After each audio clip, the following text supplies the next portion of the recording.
employing a high number of people on low income. So we already knew and had done a lot of analysis about just how negatively impactful Brexit would be, and all those concurrent risks altogether mean that we're going to have to work even harder to make sure that we can protect people who require even more support. And again, that's why we would make those calls to the UK Government to do make some of the changes to the welfare system that exacerbate some of that. They've shown through the pandemic that they can be swift and they can make changes, and those are welcome, but they're not big enough and they're not wide enough, and they need to continue. So we'll continue to work with the UK Government on that and push as hard as we can.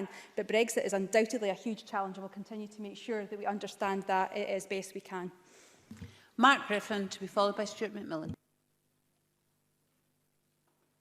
Thank you, Presiding Officer. The DWP sends data on exactly who qualifies for the Scottish Child Payment on a weekly basis. In light of that, why then can't the payment be made automatically and straight away? Aileen Campbell. Well, we have set out the time frame. It was always going to require time to get this in place to make sure that we could get to the children and the families that are entitled to this. We've set out that we're going to be proactive in trying to ensure that people apply for it, and also that there's lots of technical reasons why some of that isn't quite as possible as I think Mark Griffin suggests, but we are endeavouring to work at pace to make sure that we can get the child payment into families' pockets as quickly as possible because of the impact that this will have. The game changer that when we announced it last year, that children's charities said and described it would be. So, there's no reluctance on our part. We want to get this done as quickly as possible. It's just been that there has been that the consequence of the pandemic has knocked the timescale that we wanted, but we're continuing to work at pace to make sure that families can get that into their pockets as quickly as possible. And the last question is from Stuart McMillan. Thank you, Presiding Officer. With 1 in 4 children in my constituency living in poverty, can the Cabinet Secretary outline what future plans the Scottish Government has for tackling food insecurity, in particular with any measures that will actually benefit families?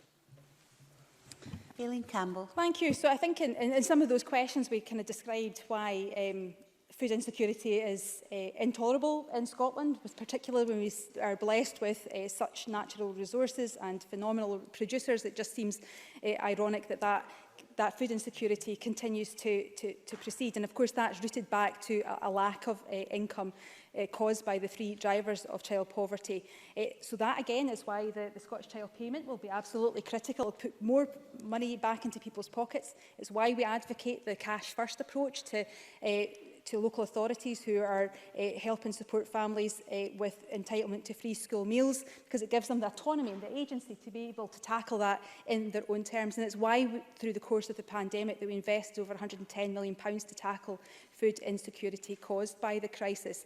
So we will continue to take the dignified cash-first approach. We'll continue to work with our local authorities. We'll continue to work with the third sector and communities to properly tackle food insecurity. But ultimately, it does come back to not having the means to purchase the very basic in life, which is food.